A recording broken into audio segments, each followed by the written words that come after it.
मैं कक्षा 12th में इलेक्ट्रोस्टैटिक्स से आपके लिए लाया हूँ एक्सियल और एंड ऑन पोजीशन अक्षीय स्थिति में विद्युत क्षेत्र की तीव्रता। यहाँ पर क्या होता है कि आपके पास अगर एक कोई डायपोल है, डायपोल क्या होता है, इसे हिंदी में विद्युत द्विध्रुव कहते हैं।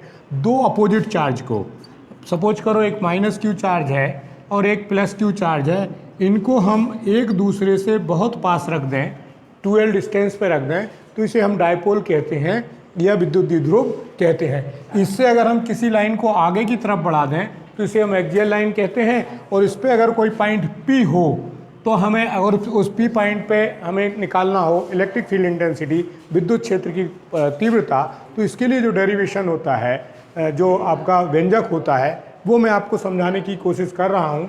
यहाँ पे मैंने सपोज किया कि AB मेरा एक डायपोल है, अर्थात AB एक विद्युत द्विध्रुव है जो +q और -q चार्ज से मिलके बना है, +q और -q आवेश से मिलके बना है। इसके बीच की दूरी 2l है, तो मैंने क्या किया, O से लेके B तक की डिस्टेंस को l लिया और A से लेके B तक की डिस्टेंस, O से लेके A तक की डिस्टेंस को l लिया। इस तरह से ये टोटल डिस्टेंस कितनी हो गई, 2l।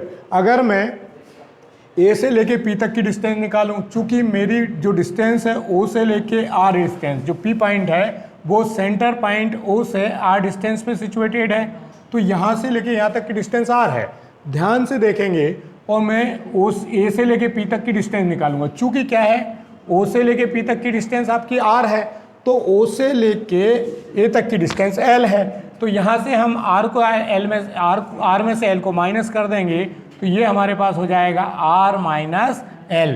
तो A से लेके P तक की डिस्टेंस कितनी हो जाएगी, R माइनस L। इसी तरह से अगर हम P से लेके B तक की दूरी निकालें, तो P से लेके B तक की जब डिस्टेंस निकालेंगे तो वो क्या होगी, OP प्लस OB।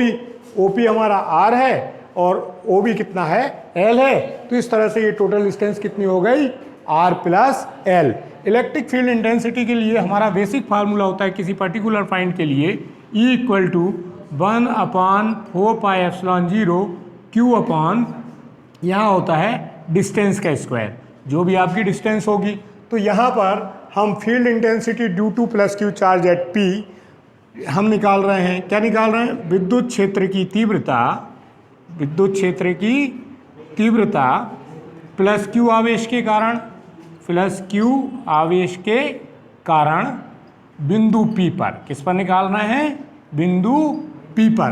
तो +q चार्ज कहाँ सिचुएटेड है, +q चार्ज A पे है। A से लेके P तक की डिस्टेंस कितनी होगी, AP होगी।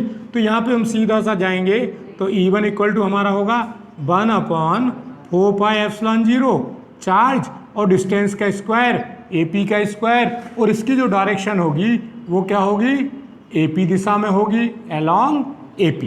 अब हम देखते हैं AP क्या है हमारा, हमने पहले ही निकाला हुआ है, AP कितना है, R माइनस L। इसकी वैल्यू के हम पुटअप कर देते हैं, तो E1 कितना हो जाएगा बच्चा, 1/4πε0 Q upon R minus L का होल स्क्वायर।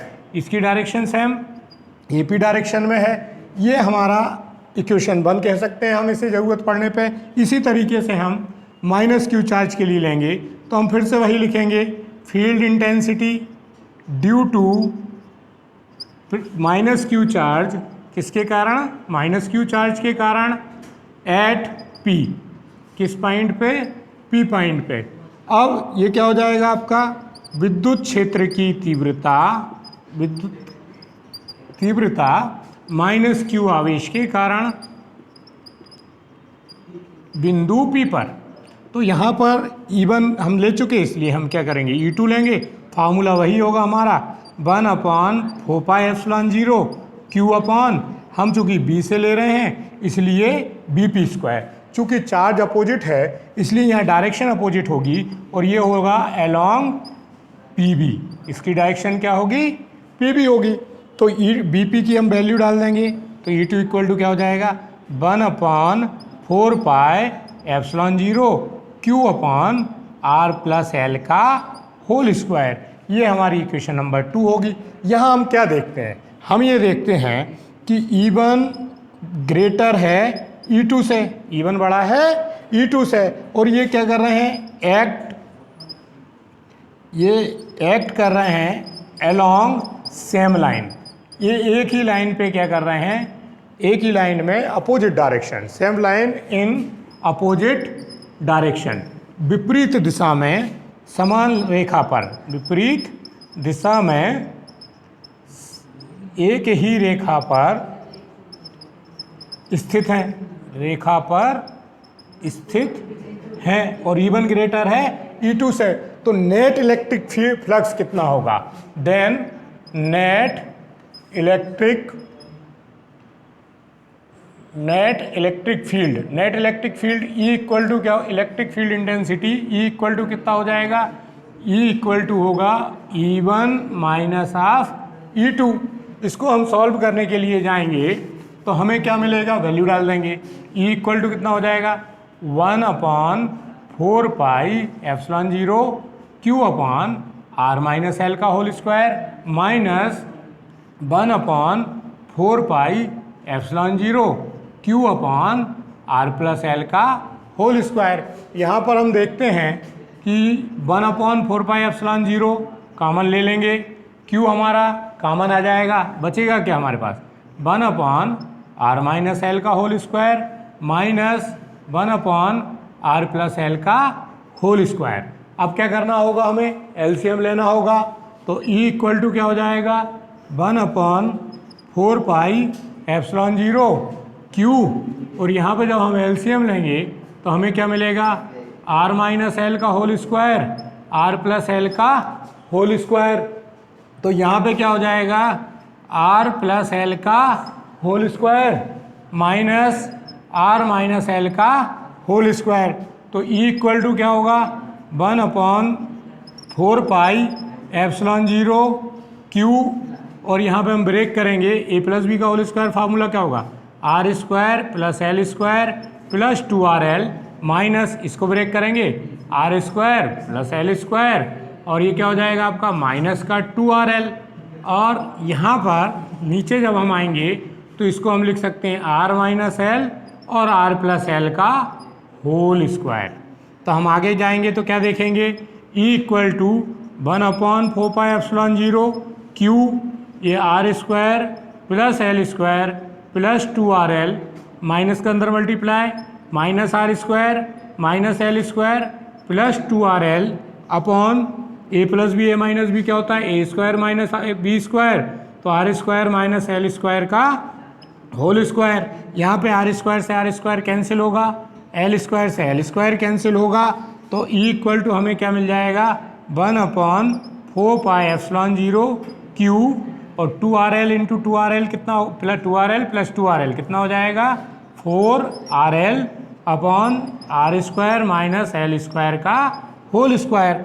अब हम एक चीज़ जानते हैं कि हमें या ऐसा लिख सकते हैं 1/4 pi epsilon 0 Q into 2L into 2R upon R square minus L square का whole square, since Q into 2L equal to होता है P, ये होता है डायपोल मूवमेंट, या इसे हम बोलेंगे द्विध्रुव आघूर्ण। तो Q इंटू 2L तक पहुंच गए, मैं इसे थोड़ा सा रफ कर किए दे रहा हूँ, मेरे पास जगह नहीं बची है इसलिए।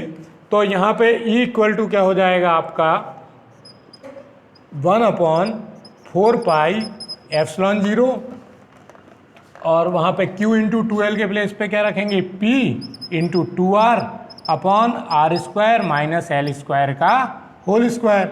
यहाँ पे हम देखते हैं कि इफ़ L बहुत स्मॉल है R से, L बहुत छोटा है R से, तो इसको हम नेगलेक्ट कर देंगे या इसकी उपेक्षा कर देंगे या छोड़ देंगे। तो E इक्वल टू क्या हो जाएगा हमारे पास 1/4 pi epsilon 0 2PR upon R square की होल पावर और R। यहाँ पे आए तो E इक्वल टू नेक्स्ट क्या होगा 1/4 पाई एप्सिलॉन 0 2PR, और ये R की पावर 4, इसमें से एक पावर कम होगी, तो E इक्वल टू क्या हो जाएगा 1/4 pi epsilon 0 2P upon R cube Newton पर कूलम। अगर हम ईयर के अलावा कोई और मीडियम ले रहे हैं other than year, medium other than year, year के अलावा कोई और मीडियम ले रहे हैं, तो E इक्वल टू यहाँ पे क्या होगा 1/4πε0 एप्सिलॉन आर, यहाँ एप्सिलॉन आर उस मीडियम का डाइलेक्ट्रिक कांस्टेंट है, 2p/r³ न्यूटन पर कूलम। यही किसी डायपोल के कारण किसी स्मॉल डायपोल के कारण इलेक्ट्रिक फील्ड इंटेंसिटी का फार्मूला है, या अक्षीय स्थिति में किसी छोटे द्विध्रुव के कारण विद्युत क्षेत्र की तीव्रता का सूत्र है। मैंने इसको समझाने की कोशिश की। ये 12th के एग्ज़ाम के लिए इंपॉर्टेंट क्वेश्चन होता है। इसको आप करें, मेरे चैनल को सब्सक्राइब करें, लाइक करें, शेयर करें। Thank you very much. मैं फिर मिलूँगा अगले किसी वीडियो में। धन्यवाद।